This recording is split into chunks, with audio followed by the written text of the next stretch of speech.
And welcome everyone, thank you very much for joining me today in my latest episode on my channel. And yeah, hopefully you're having a cracking day. Let me know what you've been up to. And we've got some amazing news coming up in this episode. I've woken up and I'm like, yes, some news that yous would all like, and I did, especially when I read it. Right, I've got Jurgen Klopp talking about transfer targets. No names dropped in his press conference today, but he's very much talked about the potential and Liverpool being in talks with transfers currently. So that's cracking news. I'll be talking about that. Oxlade-Chamberlain, some very positive news coming out of there as well. John Aldridge, obviously there's VVD talk, and I'll talk a bit about that as well. So that's looking very promising. And to conclude this show today, Emre has talked a lot about world-class Sadio Mane, and he talked a bit about, obviously, the match on Wednesday night. He's had his thoughts. 2 cracking goals he scored on the night. But if you like this style of content, smash that like button. It'd be very much appreciated. And if you're not a subscriber, if you want to join us all for this season, this upcoming Champions League campaign and Premier League campaign, smash that subscribe button, put your notifications on and join the family. Let's get cracking, everyone. So yeah, let's go into this Jurgen Klopp story. He's just finished his press conference today and he's quoted about talking about transfers and everything in general. Pick the best bits out for you. So he goes on to say, he's quoted saying, "Oh, it was clear before what we had, at least European football." He said, "The amount of games was pretty much clear. We convinced all the players we spoke to. We didn't have to tell them we might play Champions League and then call them now, in brackets, and remind them. But it's not about us. It's not about money. Sometimes it's just possible or not possible. That's how it is." Klopp does admit, however, that he could be even more happier in a week's time. "We work on it, as you imagine," he said. "I prepare for the Arsenal game. We are in talks." Yes, lad, that's what we like to hear. "Will something happen? I don't know. Obviously, the transfer window is different to all the other times. We'll see what happens. Yes, I'm happy at the moment.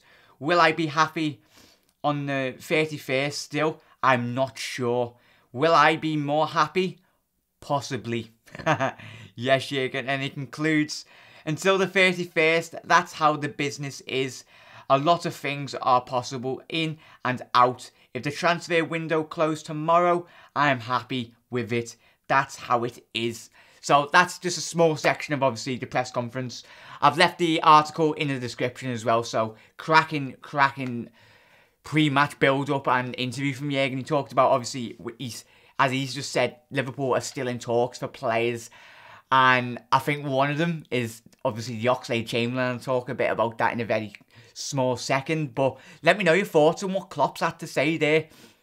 We're not finished with our transfer dealings.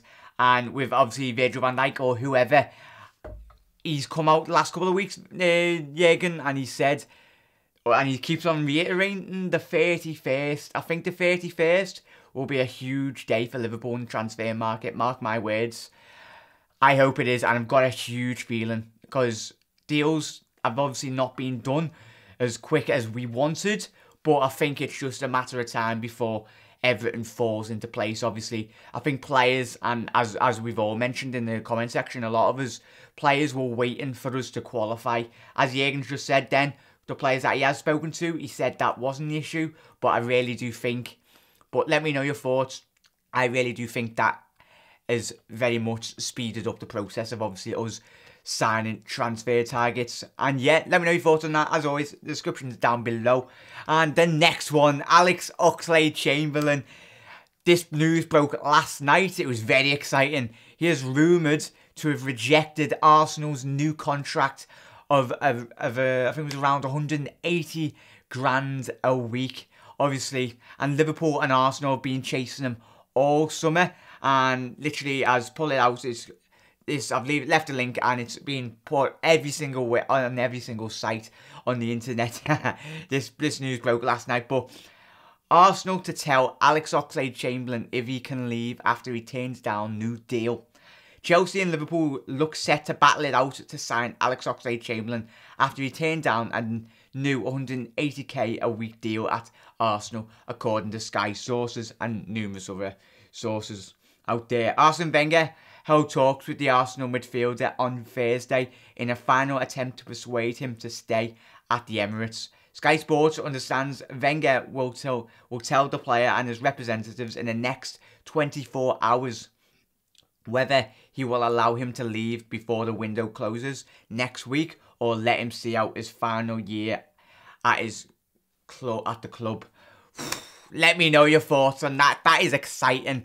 As I've always said, and you obviously, me subscribers and know this, I've been banging on about Alex Oxlade-Chamberlain. He's a player I really, really want us to sign. And if he's available, I want Jurgen Klopp to go after him because he will suit. He can play right wing back. He can fill in for either Mane or Salah, replace them. Obviously, he can play in midfield as well. Jurgen could make him into a central midfielder or an attacking midfielder. He gives us variety and option. Yet he's leaving Arsenal for wanting to get a first team spot. But very much he's got the quality to become a first team regular in Liverpool's team. No doubt about that.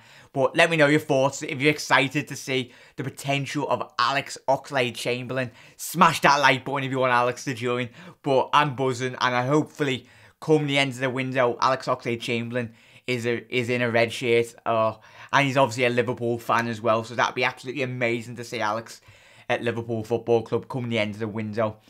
So yeah, literally going to the next story. Liverpool should make a bid for Southampton's Virgil van Dijk to test the waters, says Reds legend John Aldridge.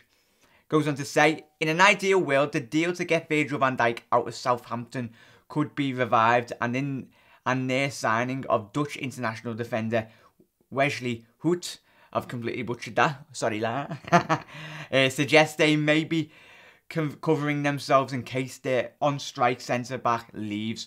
Aldridge wrote in his independent column, Liverpool appear to have made a bit of a mess in their initial approach for Van Dijk. Obviously we did.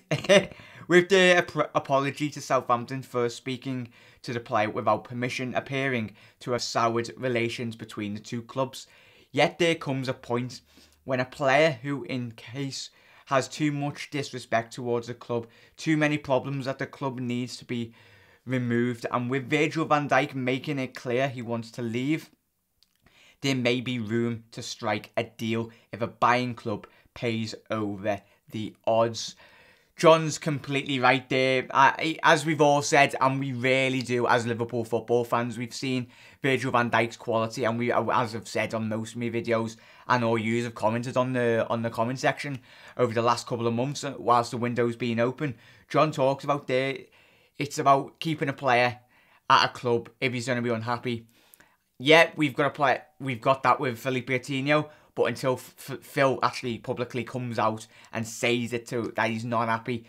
Obviously, literally to quickly touch on off topic, Dembele has actually moved, obviously, to Barcelona today. So that's one of their targets achieved. But let me know your thoughts on what John Aldridge has had there to say on the Dutchman. Like, Southampton have signed, obviously, that new centre-back, and he looks quality as well. So he very much looks like their replacement for Virgil van Dijk. But we'll have to wait and see come the end of the window. I think, and I think a couple of you think as well, we'll get him on transfer deadline day, hopefully.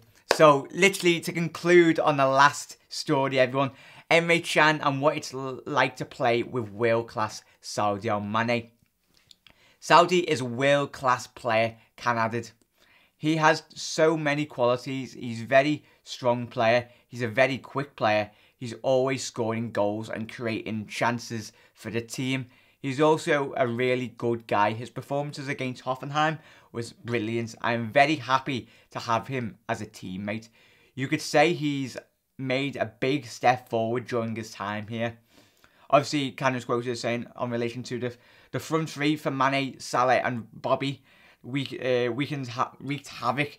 Emre is quoted as saying, there are so many options. There is always a pass up front when those three play up front. They are quick and always moving into spaces. You can always play the ball to them, and it's so nice to play with them. We started the game so well. We created so many chances in that opening 30 minutes. we can still do better in the last 15 of the first half. I don't think we defended that well. We still need to improve. But the most important thing is that we're playing Champions League football this season. It was a big night for me. It was the first time in my career that I'd scored 2 goals in a game. Chan added. To conclude, I was close to getting the hat-trick. It would have been nice, and maybe that will happen one day. But the most important thing is that we won the game and we are through to the group stages. I was just happy I could help the team go through. Yes, Emre. I really love Emre Can. Just literally that interview, it sums up his attitude, and I think the contract situation will get very sorted, hopefully very soon. And I've spoken to a couple of yous on the subscriber episodes in the comment section. A couple of yous have mentioned Emre Can as maybe becoming Liverpool's future captain. Let me know your thoughts, everyone. Would you like to see Emre Can be Liverpool's future captain in the forthcoming future? I hope, and a couple of us, we've seen him demolish. Obviously, Hoffenheim. He's the stature of the lad. His big presence on the football pitch, and when he gets that consistency right, that is when we know we've got a class player on our hands, which we have. So I really hope Emre Can, and the way in which he speaks about his teammates, he's very much respect Sadio Mane, and he's very grateful. So I'd love nothing better than to Emre to sign his contract. It'd be like a new signing if he signed a new 5-year deal. I'll be absolutely buzzing. But yeah, let me know on all the stories, everyone. Obviously, on the Oxlade-Chamberlain, Virgil van Dijk, what you think on the current situation regarding the Dutchman. John Aldridge's words on Virgil van Dijk as well. Obviously, Jurgen Klopp, what he's had to say in that press conference. Go and check out the full extent in the description, everyone. And obviously, Emre Can, your thoughts on Emre. But as always, everyone, thank you very much for joining me. Smash that like button, it goes a long way. And subscribe if you're not a subscriber. And as always, everyone, have a quality day. And I've got a starting 11 predictor show coming out later today for the Arsenal game. So yeah, thank you as always, everyone. And you'll never walk alone. Have a quality weekend. Up to dead men. Come on.